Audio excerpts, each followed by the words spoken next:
Oi, gente! Bem-vindos a mais um Ao Vivo é Muito Pior, um podcast semanal em que o casal conta causos pitorescos e apresenta personagens curiosos que passaram em algum momento pela agitada história do Brasil.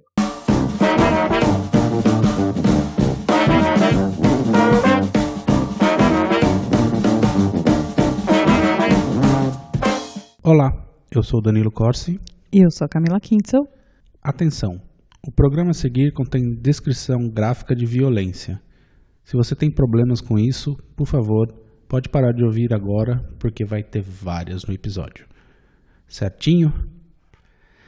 Então, continuando. Camila, você saberia dizer como a Guerra do Vietnã, a Guerra da Libertação da Argélia e o golpe militar do Chile estão relacionados ao Brasil? Não consigo dizer nada, só consigo dizer que tem militares envolvidos em todos os três. É difícil imaginar, né? Mas tudo isso passa pela soturna figura de Paul Alsace, um francês veterano da Segunda Guerra Mundial que foi subindo na carreira até se tornar general. Aprendeu algumas técnicas no conflito da Indochina e as colocou em funcionamento pleno na Guerra de Independência da Argélia. Qual era? A tortura total. Também ensinou as técnicas para as tropas estadunidenses usarem no Vietnã, que ele tinha entalado na garganta, afinal a França fora chutada de lá. E nos anos 1970 desembarcou no Brasil para treinar oficiais brasileiros e sul-americanos em sua técnica. Porém, antes de adentrar no chorume desse calhorda que mudou uma parte da história brasileira, quero saber o que o Drinco nos mandou hoje, Camila. Seria bom uma bela garrafa de uísque para aguentar, mas se não tem, vamos de vinho mesmo. Eu gosto mais de vinho do que de whisky. E o vinho de hoje é o Mad Chief Cabernet Sauvignon 2018. Um vinho tinto produzido no Chile, na região do Vale Central, bem encorpado, que é ideal para beber enquanto a gente come um fundizinho maroto. Aqui tá um pouco calor para comer fundi ainda, mas daqui no Brasil, né? Tá frio. Tá friozinho ainda. Mas daqui a uns 2 meses a gente consegue também. E o preço desse vinho compensa. Por apenas R$ 29,90 nas esquerdinhas, você consegue comprar esse vinho. Mas esse preço você só consegue se você entrar no drink.com.br e clicar no link do vinho. Você está bem e ainda ajuda a gente. Corre lá. Vamos brindar? Tchim, tchim. Tchim, tchim.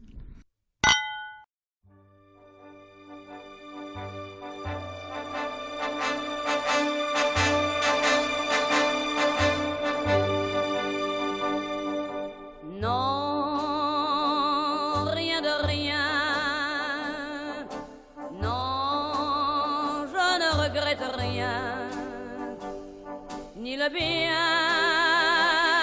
qu'on m'a fait, ni le mal, tout ça m'est bien égal. Non, rien de rien. Bom, para começar, vou contar um pouco a história dessa figura bizarra. Paul Alsace Jr. nasceu em 7 de novembro de 1918 em Saint-Paul-Cap-de-Joux, na França. Quando nasceu, seu pai, Paul Alsace Sr., estava lutando na Primeira Guerra Mundial. Esse background militar na família o levou rapidamente ao exército. Obviamente, a conjuntura da época também o empurrou para essa profissão, por assim dizer. Nunca confie num júnior. Polêmico. Em 1941, foi como cadete para Churchill, na Argélia, para ajudar as tropas aliadas. No ano seguinte, tornou-se voluntário para a Unidade de Serviços Especiais da França. Durante 2 anos, atuou em seu país natal em atentados contra nazistas e atos de sabotagem da resistência. Em 1944, fez parte da Operação Jedburgh, que visava ampliar a sabotagem contra os alemães. Dentro dessa operação, ele era membro do time de paraquedista Chrysler, onde foi enviado a Ariège para ajudar a coordenar as ações da resistência francesa. Até aí estamos bem, ele era da resistência. Verdade.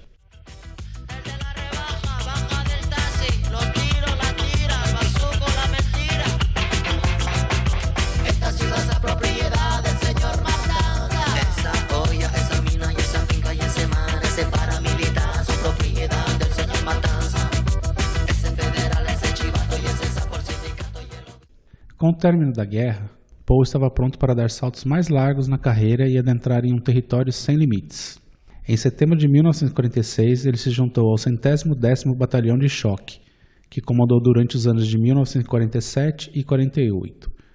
Neste período, a França já estava em guerra na Indochina, que começou tecnicamente em setembro de 1945, ainda no lodaçal do fim da Segunda Guerra, combatendo as tropas Viet Minh, comandadas por Ho Chi Minh.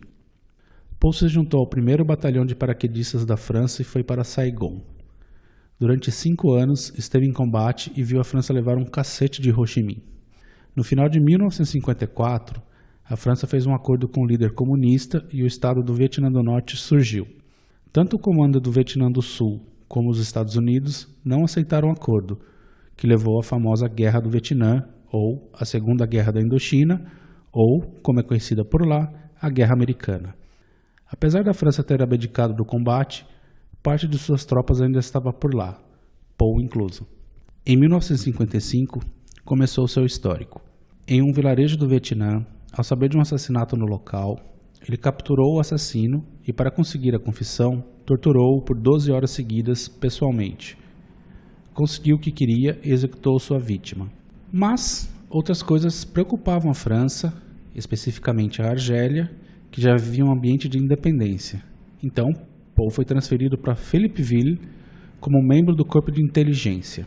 Em 20 de agosto de 1955, a FLN, a Frente de Libertação Nacional Argelina, resolveu fazer um ataque às forças policiais francesas. Paul já sabia do ataque. Sabia também que a FLN usaria crianças e mulheres como uma espécie de escudo humano para o ataque. Não teve dúvida. Mandou seu batalhão atacar. Matou 134 crianças e mulheres e um punhado de independentistas. Que horror. Pesado, né? Pesadíssimo.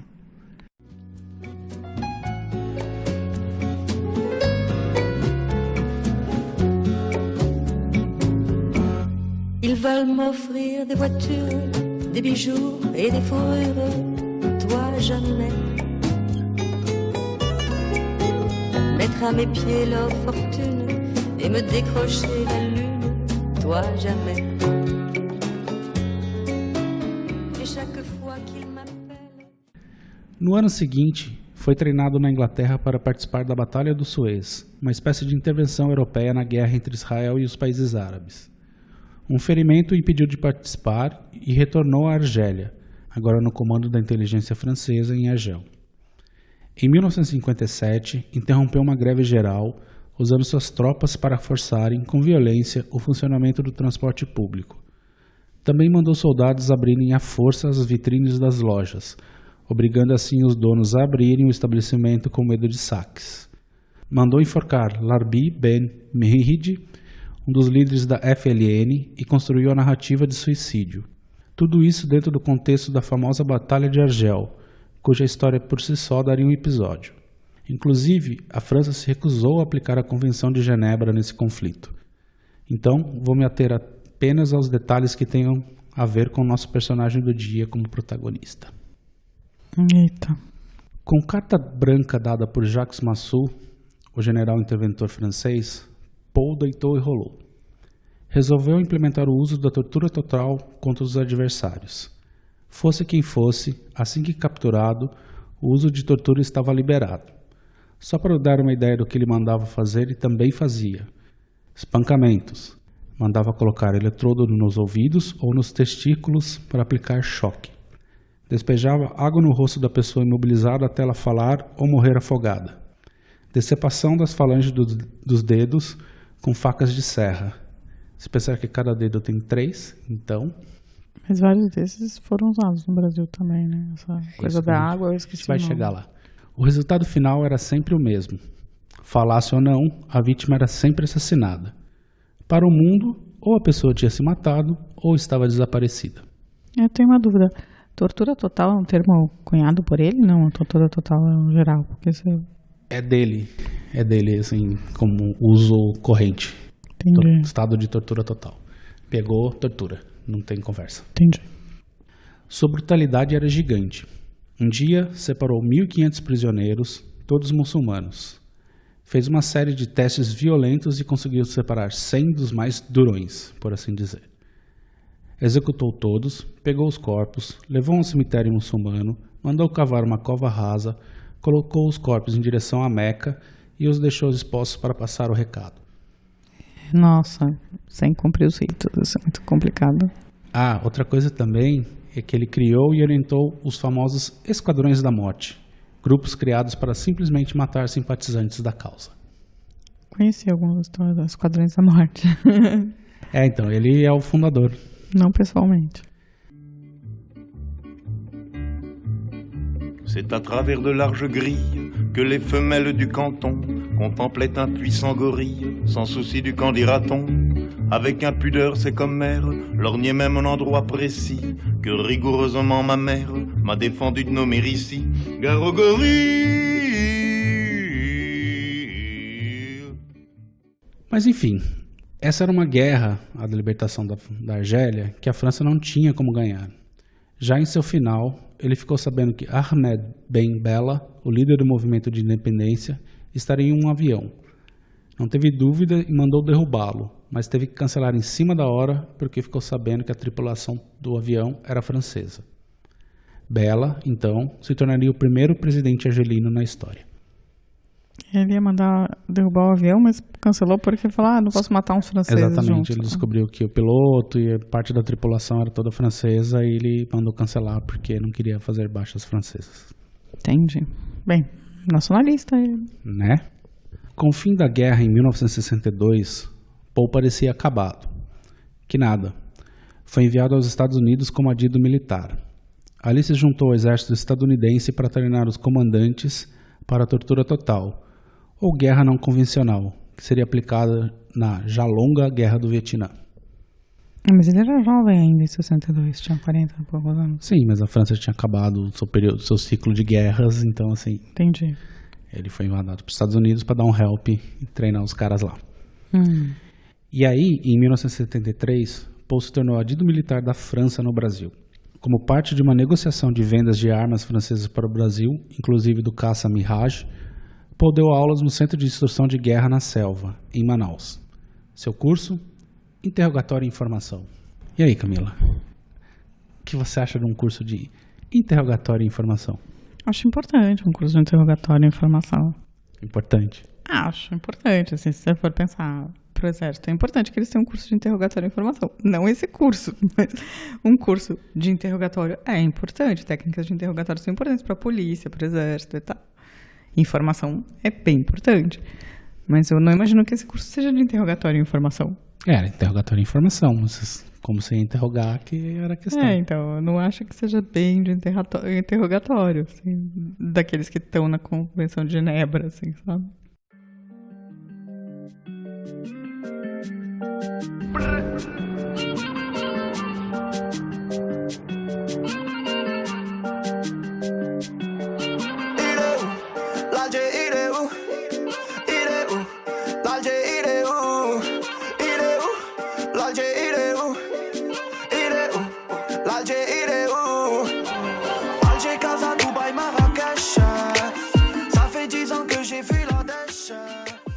Enfim, ali ele ensinava suas técnicas para os oficiais de toda a América do Sul. Os oficiais pareciam cadelas no cio, afinal muitos deles haviam feito o curso de Paul nos Estados Unidos e agora poderiam ter a chance de ter o mestre em terras brasileiras. Cadelas no cio. Não achei machista. Um dos participantes foi Humberto Gordon, que se tornou chefe do serviço secreto de Pinochet no Chile, que usou e abusou das técnicas aprendidas. Aliás, Paul afirma categoricamente que o Brasil auxiliou no golpe chileno, com envio de armas e aviões. Tudo isso coordenado com a bela democracia capitalista francesa que vendia mais armas.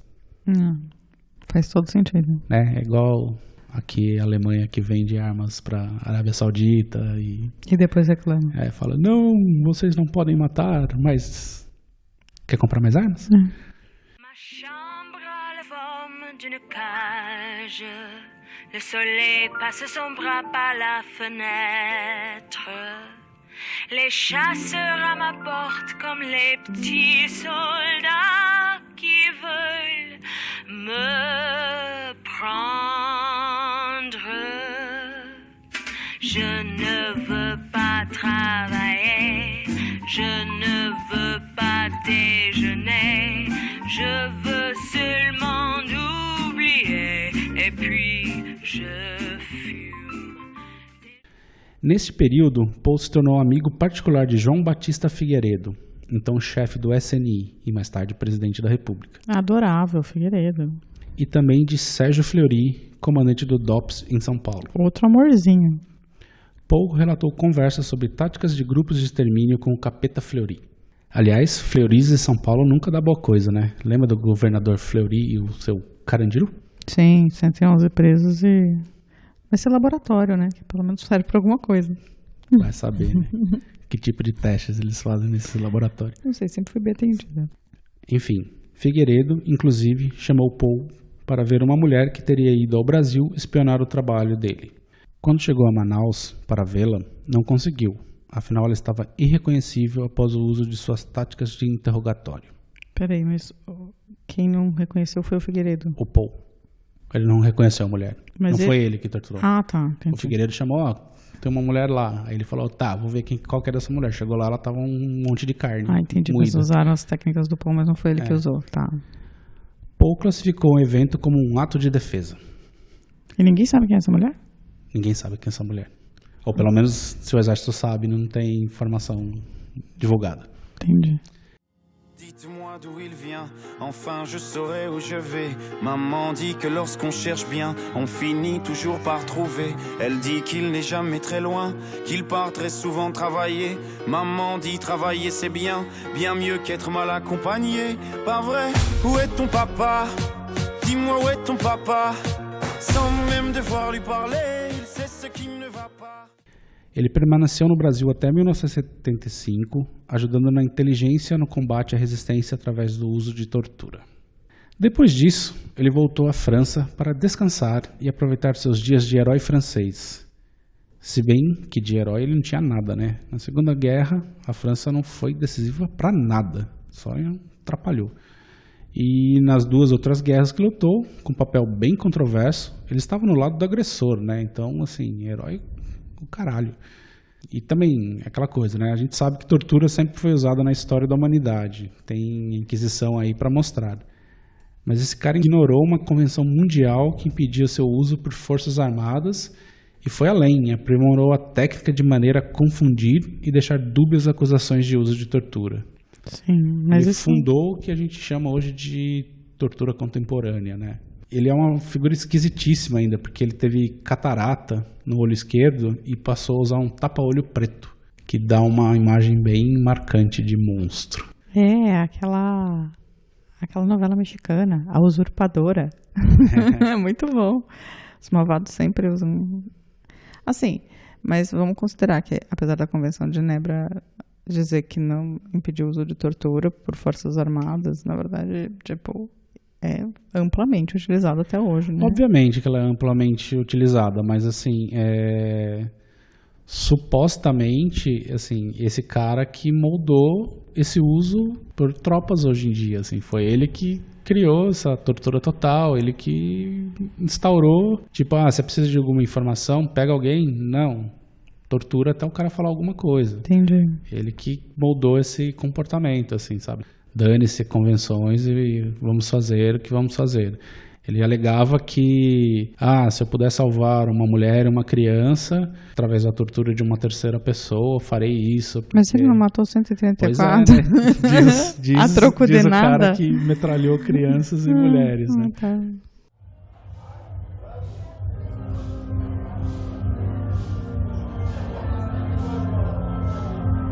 Tu sais...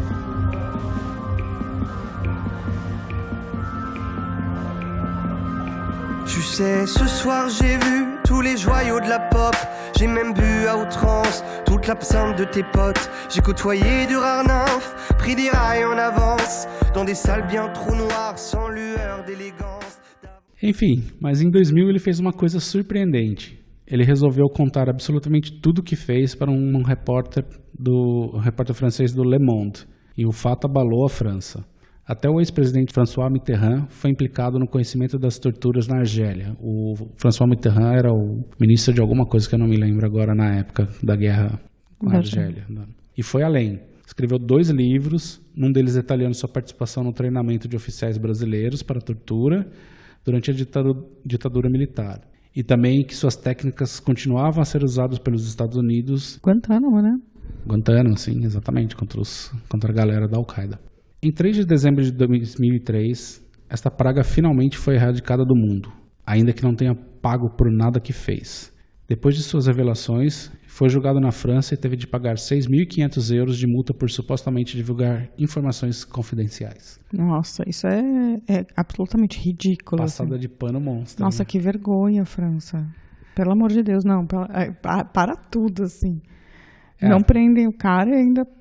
A França ainda nega o uso de tortura durante... Não, e eles cobram 6.500 euros por causa das informações confidenciais, não pelo que o cara fez, Exatamente. né? Não, pelo que ele fez, você não poderia falar. A França ainda nega hoje assim, esse uso amplo da tortura na Argélia, e o nome de Paul Sassé hoje é visto na ótica do fake news, assim, sabe? Tipo, não, o cara já tava velhão e ficou falando umas groselhas aí, sabe? Nossa, é absurdo isso. Eles fizeram uma contra-campanha. Eu acho que realmente ele não existiu, porque, na verdade, no Brasil não teve ditadura, né? E ninguém foi torturado e... Não teve ditadura, não. Esse cara aqui, ele foi o mentor daquele outro carápula que o presidente exalta o tempo inteiro, sabe? Assim, Sim. E assim, muitos oficiais brasileiros foram treinados nos Estados Unidos ainda no começo da ditadura. E esses caras não chegaram a ter aula com o Paul, mas tinham aula com oficiais americanos que tinham aprendido com o Paul. Por isso que quando ele chegou em 73 no Brasil foi comoção geral, assim, entre os oficiais militares, porque estava chegando o Papa, sabe? Assim, era literalmente o cara dos caras que ia ensinar a gente a lidar com os insurgentes, assim. E ele tinha uma vasta experiência, né, porque a guerra de libertação da Argélia, assim, ela foi muito de guerrilha, né, assim, em cidade, não foi um combate aberto de tropas, assim, era guerrilhas, né. Como na Indochina, né? Na Indochina também. E o Brasil basicamente tinha o Araguaia, tinha aquelas coisas todas, então a situação era de guerra de guerrilha e o cara falou, pegou guerrilheiro, é assim que se trata. Mas na verdade inventou guerrilheiro, porque Aliás, as guerrilhas eram muito poucas no final das contas, sim, proporcionalmente. sim. Tem uma coisa muito curiosa que ele conta eu não li o livro do cara, não tive estômago, mas li fragmentos, assim, né, pedaços, trechos, que ele fala sobre a morte do Che Guevara, que para ele, assim, foi a coisa mais fácil do mundo pegar o Che Guevara, porque o Che Guevara falava demais, assim. Então ele ia até o mercadinho na Bolívia e ficava 3 horas tentando doutrinar as pessoas e a informação saía. Que foi mais ou menos assim que ele descobriu, quando ele prendeu e executou um dos primeiros líderes. Ele ficou monitorando o mercado e conseguia entender que tinha aumentado o número de entrada de farinha no mercado, os caras recebiam mais, e que aquela farinha estava sendo vendida para os guerrilheiros, assim, um grupo de guerrilheiros. Então, ele foi esse tipo de tática também que ele ensinou pro exército brasileiro. Inteligente. Gênio do mal, mas inteligente. Gênio do mal, sim, mas o cara sabia o que estava fazendo exatamente. E para ele, assim, não tem conversa com insurgentes, guerrilheiros, você não conversa, você tortura, assim, para pegar mais informação. Se a pessoa morrer no processo, dane-se, pega o próximo e vamos torturar até alguma hora alguém vai falar alguma coisa. Surreal. Direitos humanos, né? Pra quê? Convenção de Genebra, dane-se. Rien n'est jamais acquis à l'homme, ni sa force, ni sa faiblesse, ni son cœur. Et quand il croit ouvrir ses bras, son ombre est celle d'une croix. Et quand il veut serrer son bonheur, il le broie. Sa vie est un étrange et douloureux divorce. Il n'y a pas d'amour heureux. Enfim, se você quiser saber mais sobre esse carniceiro francês fez no Brasil, eu recomendo a leitura da tese de pós-graduação de Luciano Felipe dos Santos, da FEFELESH da USP. E se quiser saber mais sobre a questão da tortura na Argélia, recomendo que veja o documentário Esquadrones de la Muerte, La Escuela Francesa, no YouTube. O documentário é francês com legendas em espanhol, por isso que eu O nome está inclusive em espanhol. Dá para acompanhar, assim, mesmo que você não consiga, não seja um perito em espanhol, assim, dá para acompanhar, assim, as legendas. Então, é meio assustador, assim, é meio bad vibe, mas é importante saber, assim, para evitar que mais coisas aconteçam, né?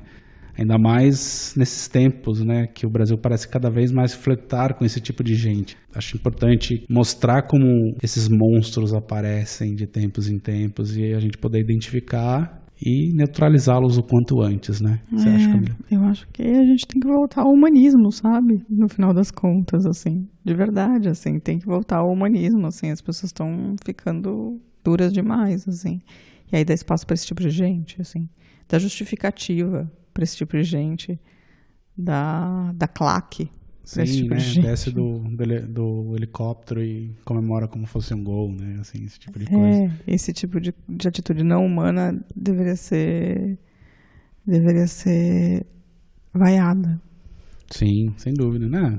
Então, varrida pro lixo da história, talvez. Essas pessoas precisam voltar a ter vergonha.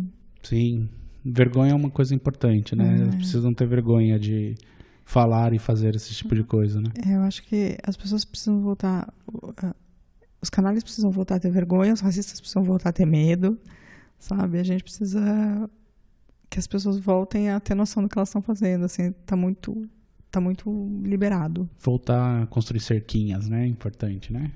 As jaulas ali. Aquele famoso passa a faca no chão, risca uma linha e fala daqui você não passa. Eu acho que tá faltando isso, sabe? A gente tá deixando essa galera passar demais, assim. Sim, não pode deixar isso, é importante.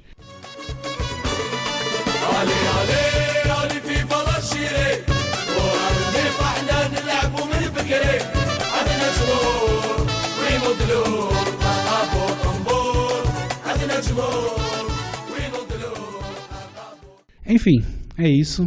Espero que tenham gostado do episódio de hoje, que é bem tenso, mas enfim. E semana que vem a gente tá de volta. Dá um alô pra gente no Twitter, no @muitopior, no Facebook em Muito Pior Podcast ou no YouTube. Basta procurar por Ao Vivo é Muito Pior Podcast.